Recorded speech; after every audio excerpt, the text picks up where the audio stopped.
¡Wow! El Tintoretto, el pequeño tintorero.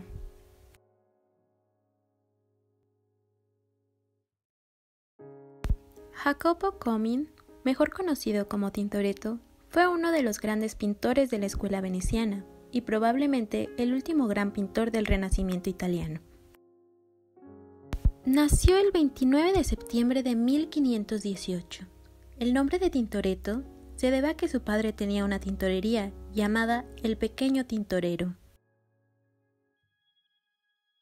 A lo largo de su vida recibió otros apodos, como Jacopo Robusti, por la defensa que hizo su padre de las puertas de Padua, o Il Furioso, por su apasionada manera de pintar. Tintoretto tuvo una numerosa familia, fue el mayor de 25 hermanos. Su familia era originaria de Brescia, una ciudad-estado a unos 170 kilómetros de Venecia. De pequeño se entretenía pintarrajeando las paredes del taller de su padre, que pronto descubriría el talento innato de su hijo y lo llevó a aprender al taller de Tiziano, cuando contaba con tan solo 16 años de edad y Tiziano 56, donde estuvo 10 días estudiando con él. De Tiziano, Tintoretto aprendió a utilizar el color y las sombras, pero siempre mantuvieron una relación distante, hasta el punto que Tiziano lo expulsó de su taller. Algunos dicen que fue por el carácter indómito y obstinado de Tintoretto, otros que fue por la envidia de Tiziano por su facilidad para pintar, aunque otros dicen que se fue para seguir aprendiendo por su cuenta propia. Tiempo después abrió un taller en el que se ofrecía con el siguiente eslogan: Il disegno di Michelangelo ed il colorito di Tiziano, que en su traducción diría el dibujo de Miguel Ángel y el color de Tiziano. Tintoretto era un admirador profeso y ardiente de la obra de Tiziano, pero nunca fue un amigo. Y Tiziano y sus partidarios le volvieron la espalda. No faltó tampoco una abierta denigración, pero Tintoretto no le prestó atención. Así que él no buscó otro maestro, sino que estudió por cuenta propia con un ardiente celo laborioso. Vivió pobremente, coleccionando moldes, bajorrelieves, etc., para practicar con su ayuda.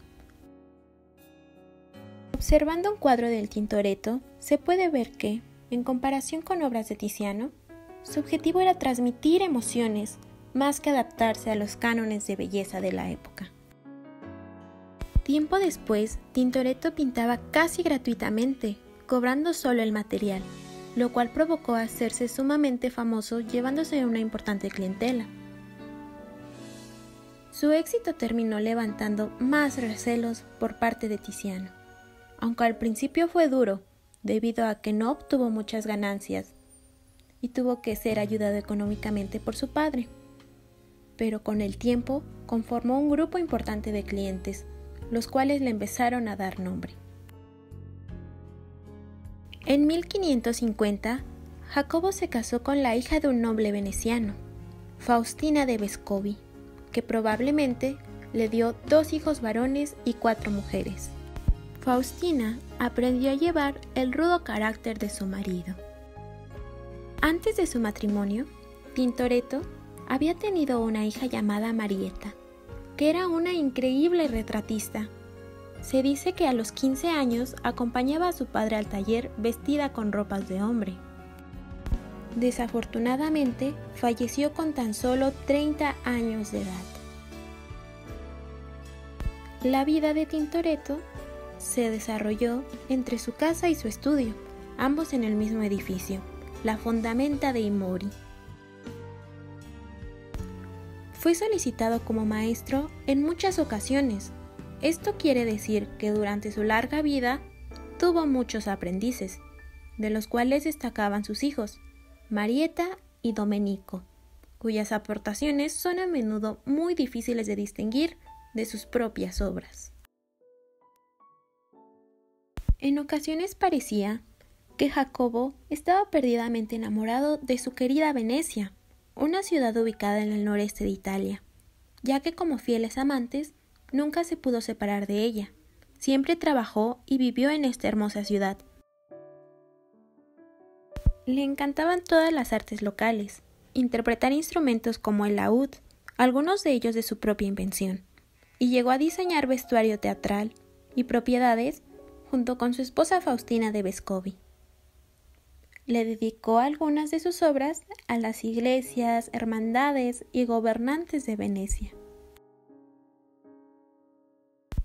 Tintoretto tenía una capacidad de trabajo admirable, por lo que aceptaba muchos encargos, lo que llevó a dejar una producción de más de 300 obras de diferentes temáticas, religiosas, históricas y hasta mitológicas. Sus composiciones teatrales, dinámicas y su gran manejo de la luz son las características principales de las obras que fue realizando en la ciudad de Venecia. Demostró un fuerte interés por las corrientes manieristas toscanas, romanas y emilianas, difundidas en Venecia por artistas como Jacopo de Antonio Sansovino, Francesco Salviati y Andrea Schiavone. Pero ante todo, su gran modelo en el dibujo fue Miguel Ángel. También estudió los modelos de la capilla funeraria de los Medicis, Florencia, la aurora, el día, el crepúsculo y la noche. Sentía una gran pasión por los efectos de las luces. De hecho, se dedicaba a hacer figuras de cera de sus modelos y experimentaba con ellas colocándolas en distintos ángulos para ver el efecto de la luz antes de pintarlos. Como resultado de estas pruebas, algunas figuras aparecen en más de una de sus obras, siempre pintadas con diferente iluminación. A veces tomaba como modelos a muertos diseccionados o estudiados en las escuelas de anatomía. Algunos estaban envueltos en telas, otros desnudos. Con frecuencia trabajaba tanto por el día como durante la noche. Debido a su trabajo, vivía de la manera más retirada posible. E incluso cuando no estaba pintando, solía permanecer en su taller, rodeado por moldes. Aquí rara vez admitía a nadie, ni siquiera amigos íntimos, y mantenía sus técnicas de trabajo en secreto, excepto para sus asistentes. Tintoretto fue un magnífico contador de historias a través de sus cuadros, ya que cuando ves una de sus obras, pareciera que estás ahí, usando los mismísimos zapatos de Tintoretto, en las cuales también destacaba el sofisticado uso del color. Esto lo supieron apreciar bien pintores posteriores como el Greco, Rubens o Velázquez.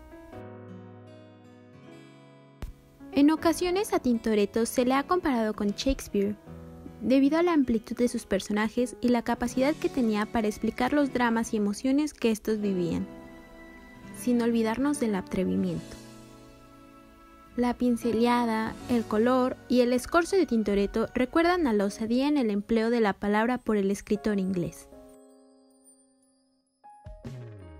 A finales de la década de 1940, pintó el mencionado autorretrato, con una técnica de óleo y canvas, de unos 46 centímetros por 38 centímetros. Actualmente ubicado en el Museo de Arte de Filadelfia. Para esta época, Tintoretto aún no había conseguido destacar en el panorama artístico veneciano y, sin duda, debía sentir cierta frustración al no ver todavía su nombre asociado a un encargo importante. Su primera oportunidad llegó cuando realizó el gran cuadro titulado La Última Cena para la iglesia de San Marcuola, a petición de la Escuela del Santísimo Sacramento. La Última Cena, Tintoretto, 1547. Iglesia de San Marcuola, Venecia. Usando una técnica de óleo sobre tela con dimensiones de altura de 157 centímetros por una anchura de 443 centímetros. Según escribe Vittoria Romani en el catálogo de la muestra El joven Tintoretto en la Galería de la Academia de Venecia. Se trata de una obra esencial para la reconstrucción de la creación del joven Tintoretto. en la que el artista introduce esta dialéctica luz-sombra, que acentúa el dramatismo de la escena y que reafirmará el milagro de San Marcos en un año después.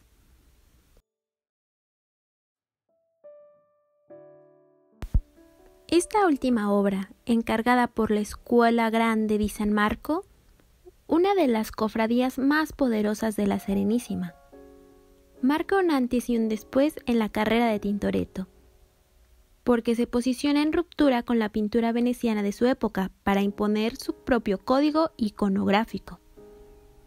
El milagro de San Marcos, conocida también como el milagro del esclavo, y San Marcos liberando a un esclavo, provocó sensación y desconcierto, porque introducía un nuevo modelo, enfrentando a la tradición conservadora que entonces imperaba en Venecia. El milagro de San Marcos, Tintoretto, 1548, con una técnica de óleo y canvas de unos 415 por 541 centímetros, ubicado en la Galería de la Academia. Algunos miembros de la cofradía se indignaron, sugiriendo incluso que había que rechazar el cuadro. Herido en su orgullo, Tintoretto se lo llevó a su taller, sin esperar la respuesta de la congregación, que finalmente acabó aceptando su trabajo.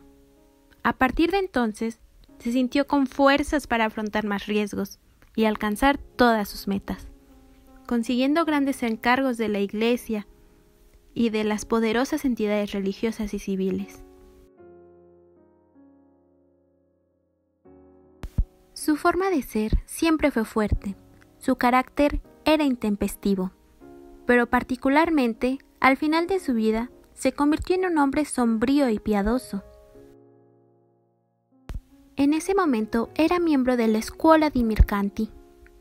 Tuvo que dejar de asistir por una grave enfermedad estomacal. Esta se fue complicando, quedando casi desnutrido por la dificultad para alimentarse. Finalmente, una peste terminó con su vida, el 31 de mayo de 1594. Está enterrado en un altar que él mismo había decorado, en la iglesia de Santa María del Orto, junto a Marietta, su gran querida hija.